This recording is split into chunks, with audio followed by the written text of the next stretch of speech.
He first kicked grandmother's freshly cleaned spittoon, then urinated in her only shoe. Then, the boy secretly hid her shoe, forcing grandmother to fetch water barefoot. The boy saw grandmother's feet bruised and battered by the rocks, but he still felt unsatisfied. So, while grandmother was asleep, the boy secretly took the only relic left by her grandfather. The boy ran to a convenience store, hoping to trade it for batteries for his video game console. It turned out he was angry because grandmother had no money. The boy was discovered by the helpful store manager, who gave him a friendly tap on the forehead. After returning home, Sang-woo lay on the porch, speechless, fearing a beating from grandmother.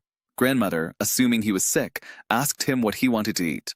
Sang-woo first taunted grandmother, "Even if I told you, you wouldn't understand." Then Sang-woo realized there were pictures in his backpack, and gesturing toward the promotional poster, he said, "I want fried chicken." Seeing the pictures, grandmother finally understood what he meant. Grandmother packed up a few bundles of herbed sheep in drying and set off. Watching grandmother's retreating figure, Sang-woo's face was filled with anticipation, and he shouted for her to return soon. Even the insulting slogans on the wall had been erased by Sang-woo. After an unknown amount of time, grandmother finally returned home, braving the pouring rain with a large rooster. Upon returning home, she didn't rush to change her soaked clothes. Instead, she covered her sleeping grandson with a blanket, then quickly sharpened her knife and slaughtered the chicken to cook. After stewing the chicken, she brought it to her grandson. Grandmother first unwrapped a chicken thigh for him, but Sang-woo burst into tears upon seeing it. He wanted fried chicken, not this stew. Grandmother didn't understand his meaning for a moment, so she quickly dipped some sauce in it and offered it to him, asking him to try it. Sang-woo suddenly spilled his rice on the floor and then fell asleep. Grandmother could only carefully clean the rice from the floor into her bowl, then pick up each grain and eat it. Far from blaming her grandson, grandmother felt deep regret for not being perfect. After all, this was her grandson's first long-term stay at home, and she had never met him before. Years ago, her only daughter eloped with a man, who abandoned her years later, leaving her with a huge debt and a son. Having recently lost her job, she planned to send the child back to her parents' home during the summer vacation to facilitate her job search. At first, Sang-woo was filled with curiosity about his new grandmother, constantly asking questions like, "Is she deaf? Is she scary? Does she find me annoying?" His mother simply brushed off his questions with an impatient air. After getting off the train, they took a bus. Although it was a bit noisy, Sang-woo managed to cope with it with his video game console. But once they boarded the bus, the atmosphere changed completely. The noisy crowd created a cacophony of noise, and a chicken suddenly scurried out of the crowded carriage, forcing mother and son to hug each other tightly and cautiously dodge. After dropping them off at the station, the bus kicked up a cloud of dust and sped away. Faced with such a dire situation, Sang-woo refused to move forward, wanting only to return to the city. However, in return, his mother offered him a loving lecture, forcing Sang-woo to relent. Looking at the awful situation before him, he felt a surge of resentment. Beneath the cracked earthen wall lay a broken broom, and on the peeling windows lay spiderwebs festooned with moths. A lamp holder, its bulb missing, dangled from the beams, and beetles crawled across the uneven floorboards. Disgruntled by all this, Sang-woo presented grandmother with a pair of shoes as a welcome gift. He deeply disliked this wrinkled, mute old woman from the countryside. So when grandmother tried to touch him, Sang-woo resisted. His mother was helpless. She packed grandmother a set of underwear and a box of health supplements, and the pile of snacks in her bag were all Sang-woo's. After briefly explaining everything, she stood up and was about to leave. Grandmother wanted to stay for dinner and another night's sleep, but she was anxious to catch the last bus. Watching the bus disappear, Sang-woo, forced to stay behind, instantly felt a wave of displeasure wash over his face. Grandmother tried to pull him home, but Sang-woo pushed her away and threatened to hit her. Grandmother, unable to speak, gestured with her hands across her chest, but Sang-woo didn't understand. Sang-woo thought her antics were idiotic, and when grandmother turned around, he called her a fool and deaf-witted. In reality, grandmother had heard everything clearly, but she didn't want to argue with her grandson, whom she had just met. She also understood that her grandson disliked her, so she tactfully walked home alone. In this unfamiliar place, Sang-woo had no choice but to keep up. Grandmother walked slowly, glancing back from time to time, as if to check if Sang-woo was following her. Every time she looked back, Sang-woo would pretend to be indifferent and pause. At dinner, grandmother placed a piece of kimchi in Sang-woo's bowl, but Sang-woo, in a state of disdain, returned it along with the rice underneath. Sang-woo then proceeded to eat the canned food he had brought from the city. Afterward, Sang-woo tried to watch TV, but no matter how he turned the setting, all he could see was snowflakes. To please her grandson, grandmother dug out her treasured candy. To her surprise, Sang-woo only took a bite of the chocolate she had brought and then left without looking back. That evening, bored, Sang-woo played video games. Watching him play games and sip his drink, grandmother felt like a child, completely clueless. Even after grandmother lay down to sleep, Sang-woo continued playing games. As a result, Sang-woo's stomach suddenly ached in the middle of the night from all the snacks he had eaten. Seeing his anxious look, grandmother carefully handed him the spittoon. Grandmother wanted to stay with him, but he shouted, "Don't look." Grandmother was about to turn around when he, frightened, shouted, "Where are you going?" Grandmother was completely helpless with this city-bound grandson with such a strange personality. The next morning, Chio-Lee from the village brought some apples for Sang-woo to try. He longed to touch Sang-woo's new toys, but was met with similar disdain. Even a dog that tried to approach him was suddenly kicked away. For the next few days, Sang-woo either played alone at home or wandered the village alone. However, as a newcomer, even after wandering for a long time, he could never find a playmate to accompany him. Bored, he put on his roller skates, but the uneven floor of grandmother's house wasn't suitable for playing. Soon, he ran to grandmother's doorstep, finally finding a place to play. Grandmother didn't stop him, and soon, the whole house had become his skating rink. Fearing he'd be disapproving, grandmother let him spin around her. When Sang-woo tired, grandmother got up and slowly swept the dirt from the floor. Not only did grandmother not complain, she even carefully avoided her grandson's legs, fearing to disturb him while he was playing video games. In her free time, grandmother would quietly stare out at the mountain in front of the house. To keep her grandson company, grandmother would try to play with the toys he brought from the city while he was asleep. However, after fumbling around for a long time, she still couldn't figure out how to use it and ultimately could only help her grandson put it in order. One day, grandmother wanted Sang-woo to help thread a needle. After grandmother's repeated pleas, Sang-woo reluctantly put down his game console. He hastily threaded the needle and thread and tossed it to the ground. But then he felt grandmother's care. A beetle suddenly appeared before him, and Sang-woo exclaimed, frantically fetching insecticide. Sang-woo then began directing grandmother, who was a bit slow, to chase it back and forth and catch it. Grandmother thought he was trying to get it, and when she heard Sang-woo was about to kill it, the kind-hearted grandmother opened the window and let it out. From then on, whenever Sang-woo needed help, grandmother would quietly set aside her needlework, fearing to interrupt his game. To minimize grandmother's interruptions, Sang-woo threaded a long piece of string for her. However, before they could enjoy their fun for long, the battery in the game console ran out. He tried to ask grandmother for money, but she pulled out her empty pockets, and Sang-woo angrily turned and walked away. While grandmother was doing the laundry, he thought for a long time and changed his excuse, saying, "Mom will definitely pay you back when the time comes." However, grandmother could only gesture at his chest. Confused, Sang-woo pushed her aside. Sang-woo thought grandmother was deliberately trying to antagonize him. Back home, he began searching through all the drawers, but still couldn't find the money. Filled with resentment, Sang-woo began seeking revenge against grandmother. He first smashed the only spittoon in grandmother's house, then hit her only shoe. Not only that, Sang-woo scribbled insults all over the walls. Grandmother, illiterate, studied his writings for a long time but couldn't understand what they meant. When grandmother accidentally stepped on his card, Sang-woo flew into a rage. Even when grandmother tried to help clean up, he refused to let her touch it. Until grandmother, braving the pouring rain, meticulously prepared chicken soup for him, he suddenly knocked it over and fell asleep. That night, starving and unable to sleep, he woke up in the middle of the night and ate a chicken drumstick. He discovered that it tasted truly delicious. The next day, grandmother, always an early riser, didn't get up on time. Sang-woo cautiously leaned over to listen, but there was still movement. It turned out that grandmother had developed a high fever from being caught in the rain the previous day. This time, Sang-woo finally showed some understanding. He not only covered grandmother with the quilt, but also placed a towel on her forehead. Seeing the soup spoon on her head, Sang-woo regretfully replaced the hairpin he had worn before. Then, Sang-woo went to the kitchen to prepare the leftover chicken from the previous night. Although the process was a bit rushed and clumsy, he eventually managed to prepare a meal. However, having just begun to grow a little, he was once again lost in confusion by the appearance of Hae-yeon. That day, Sang-woo was wandering around the village. On the way, Sang-woo happened to run into Chio-Lee, a villager being chased by a mad bull. Hae-yeon, standing nearby, cheered him on, urging him to run faster. At first sight, Sang-woo was captivated by the young girl. However, Sang-woo accidentally destroyed her kitchen. Unable to apologize, Sang-woo didn't know how to recover, and their first meeting ended in awkwardness. A few days later, grandmother's health had recovered.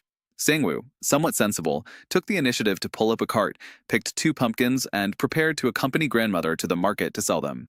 However, upon arriving at the market, he saw Hae-yun again. Sang-woo then dropped his basket and approached Hae-yun, only to be met with indifference. While selling vegetables, grandmother's speechlessness prevented her from effectively dissuading the customer. Sang-woo, with his pride, deliberately kept his distance and refused to offer assistance, but grandmother ignored him. After selling some of the things she had brought, she not only bought Sang-woo a pair of beautiful shoes, but also treated him to a bowl of jjajangmyeon. Reluctant to eat, grandmother only drank a glass of water. When they paid the bill, seeing that grandmother had spent almost all her money for the day, he finally realized how hard it is to earn money. When they passed a battery store, he prudently didn't mention buying batteries again. Then they boarded the bus home. The driver told grandmother that the lady who owned the shop across the street often asked about her and hoped she would visit if she had time. Grandmother planned to visit an old friend she hadn't seen in years, and before leaving, she wanted to bring Sang-woo some food. At this moment, Sang-woo's attention was completely focused on Hae-yun. Only after the bus driver reminded him did he, slightly impatiently, point to the child eating the snack and say, "Eat that." Unsure how to respond, grandmother picked up the packaging from the ground and slowly walked towards her old friend's shop. When she learned that grandmother had brought her grandson, her old friend filled her shop with chocolate pies and offered no payment. Finally, grandmother repaid her with some unsold dried vegetables. It turned out that her old friend couldn't walk since injuring her knee, and she hoped grandmother would visit her when she had time. After all, at their age, seeing each other less often was a good thing. Grandmother didn't linger for long and hurried back to the bus. By then, Sang-woo had already sat down with Cheol-lee and Hae-yun. Seeing grandmother return, he simply stepped forward and took the snacks from her hand. Grandmother tried to hand him the package, but he refused. After several attempts, he couldn't even take it from grandmother until the bus pulled away. On the way back, Sang-woo tried to strike up a conversation with Hae-yun, but she ignored him the entire way. Sang-woo returned home shortly after, having taken the bus. However, he waited and waited, but grandmother still showed up. After waiting in vain, he had no choice but to go home and take a nap. Grandmother still hadn't shown up even after the last bus passed.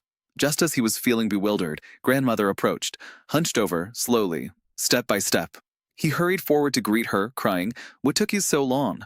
Grandmother quickly drew circles on her chest, and this time, he finally understood what grandmother meant. It turned out that grandmother had spent several hours walking back, step by step, to save money. Feeling guilty, he hurried forward to take grandmother's package. He walked slowly on his way back, his pace extremely slow, and suddenly, he stopped. Then, Sang-woo quietly placed the last chocolate pie he had on him into grandmother's package, perhaps alleviating his guilt a little. That night, after eating too many snacks, he suddenly had diarrhea again. However, since he had kicked the spittoon last time, he had no choice but to run to the toilet. Fearing the dark, he asked grandmother to follow him outside. When grandmother disappeared, he anxiously asked, "Where are you?" Only when he saw grandmother approaching did he feel relieved. By then, the weather had turned cold and grandmother, dressed lightly, could only curl up in a ball, her small figure looking utterly lonely. In the days that followed, although Hae-yun refused to play with him, Sang-woo would go to the place where they first met whenever he had the chance. One day, he finally saw Hae-yun, but before he could happily approach her, he found her holding hands and singing with Cheol-lee. To play a prank on his rival, Sang-woo suddenly shouted, "The Mad Bull is coming." Cheol-lee, startled, ran away, only to find the Mad Bull actually chasing after her. The escaped Cheol-lee waved back in gratitude, while Sang-woo was furious with himself. The next day, he repeated his trick. This time, Cheol-lee, completely trusting him, took off running without looking back, carrying a heavy load of firewood. However, she slipped and fell hard to the ground. Only then did she turn around and see that there was no sign of the cow behind her, only Sang-woo, who was standing on a high ground, fleeing triumphantly. That same day, Sang-woo was stopped while strolling. He was so frightened that he huddled up in a ball, and even the dog started barking at him. Even then, Sang-woo couldn't find an apology. In the end, Sang-woo simply imitated his grandmother, stroking his hand in a circle across his chest to express his apology, and then fled. Unexpectedly, on his way back, he ran into Hae-yun. After seeing him save Cheol-lee the previous day, Hae-yun had decided that Sang-woo was actually quite nice and had invited him to her house to play. This delighted Sang-woo immensely. As soon as he got home, he began daydreaming, even breaking into an uncontrollable giggle. Afterward, Sang-woo put away all his toys. Since he was going to meet a goddess, he had to be mindful of his appearance.